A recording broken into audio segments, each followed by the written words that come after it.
Humility is a very evasive creature. There are some who acquire it but are proud of being humble.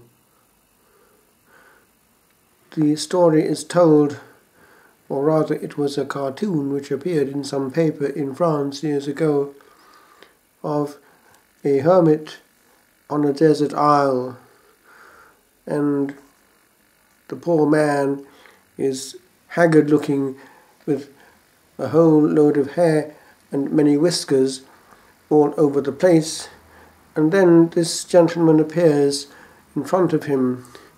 However, there are two little horns sticking out of him in the head region, and he is holding a big cup similar to the World Cup,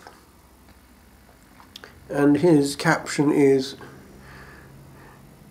"On behalf of the headquarters region, I have come to bring you a prize for being the greatest yet in resisting temptation."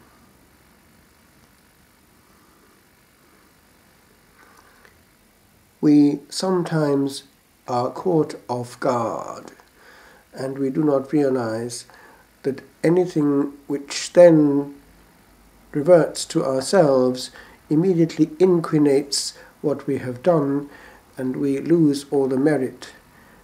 Pride has the problem that it actually accompanies good works. Let us look then at what the Lord is saying.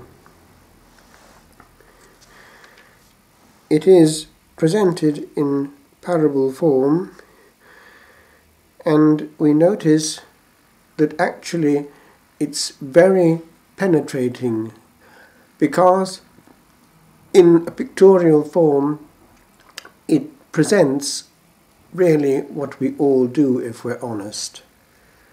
It's always subtle and indirect, but we do it nevertheless. One time I noticed, when in a recreation situation in the monastery, that the monastery cat began to behave in a strange way. Another cat appeared on the scene and began to receive a certain amount of attention and therefore cuddles. The monastery cat immediately changed temperament and began to become quite aggressive towards this new intruder brought in without its permission.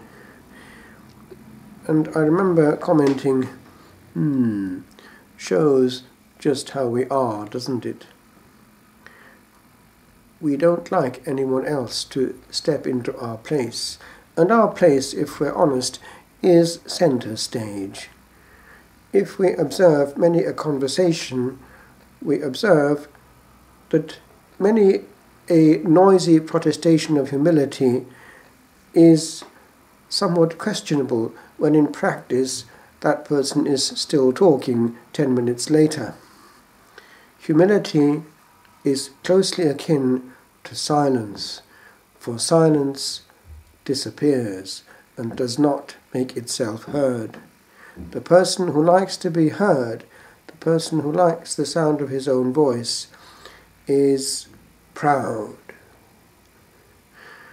There are ways of using our vocal cords without being noisy and without being intrusive. Indeed, the less we speak, the more we are heard. After a while, one switches off from the great talker.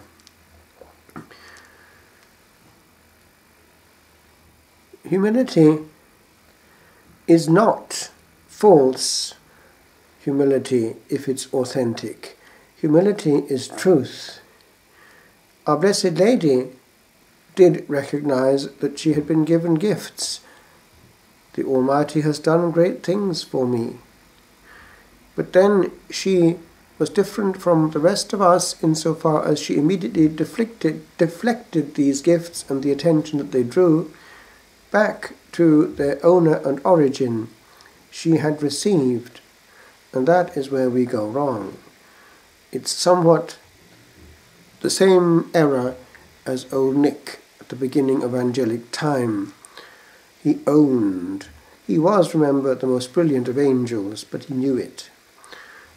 A girl who is often told that she is beautiful as she is growing up eventually will be contaminated by that if she's not careful. She knows it. I remember hearing that years ago during a school holiday. My mother was speaking to the wife of the headmistress of the school, and I heard them saying this: she is a pretty girl, but one of them said, "Pity she knows it." So the element of physical beauty can actually damage a character. It doesn't have to, but it can. It is interesting to note how sometimes people who are less glamorous are actually more beautiful in their interior, precisely because they're not quite so aware of their glory. It is difficult sometimes to get through to a very beautiful and handsome person. That also applies to the soul who is too much inflated by adulation and praise for spiritual things. It is very difficult to deflect each time much praise coming for spiritual things. One can convince oneself after a bit that actually what one is hearing is true. In that sense, constructive criticism, fraternal correction, even though it provokes a noisy reaction on our part, quite often, if we're honest, is more likely to be closer to the truth than adulation. A king will be the fable of his whole kingdom and will be the last to know it. Correction is a mercy. Let us listen to what people are trying to say so as to get us out of what we're doing to ourselves and to others. If correction is done, it means that it's being done because the person doing it believes that there's hope of improvement. If one gets to the stage that one can't even try again to correct someone, it means that that person is beyond correction. So even though he may not get correction, actually his state is worse than the person who is getting correction. Humility, then, the Lord indicates, is a daily virtue. These Pharisees liked to have attention. They were social figures, and therefore the seats of honour. It is, however, a false humility and a form of pride, actually, for a cleric to insist on being called by his own name only and first name, and to do all in his power to be just like everyone else, for this reason, that he is confounding the issues. He's confusing what is coming to him in virtue of his role with what he thinks is coming to him in virtue of his person. His person actually may not be great shakes, but the fact that he's getting this special place of honour in people's mind and attitude is coming to him as eventually a false message.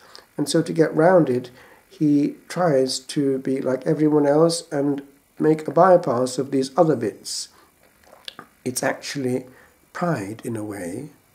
It's not about you, it's about the Lord in you, this honour.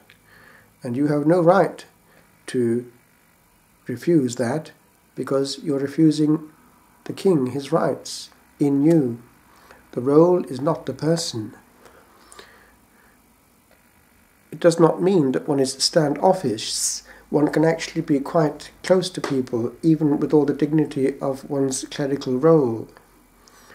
Standoffishness is a different problem.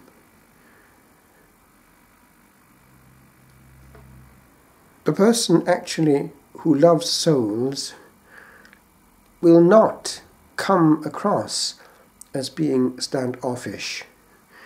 because people, no matter how aware that person is of his clerical role, will actually come to him knowing that that person is as close as you'll get to another person, for this reason, that Christ himself is as close as you'll get to a person who's in pain or wanting spiritual help.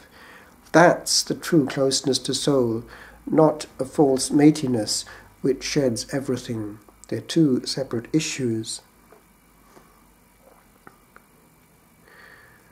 And then this question of inviting those who can't pay us back, that's also very contemporary.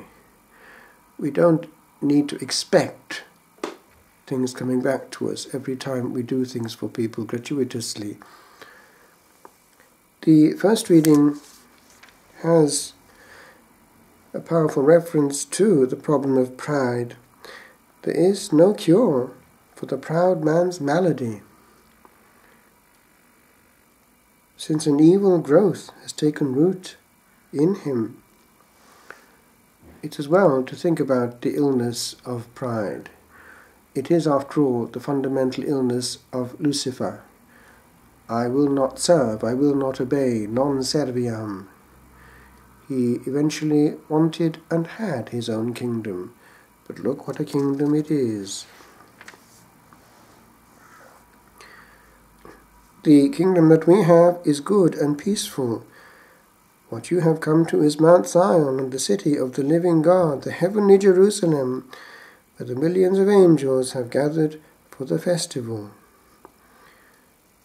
And so, in juxtaposition with the picture of the flaming mountain where people came with fear and trembling, here we have something which is truly awesome and awful in the correct sense.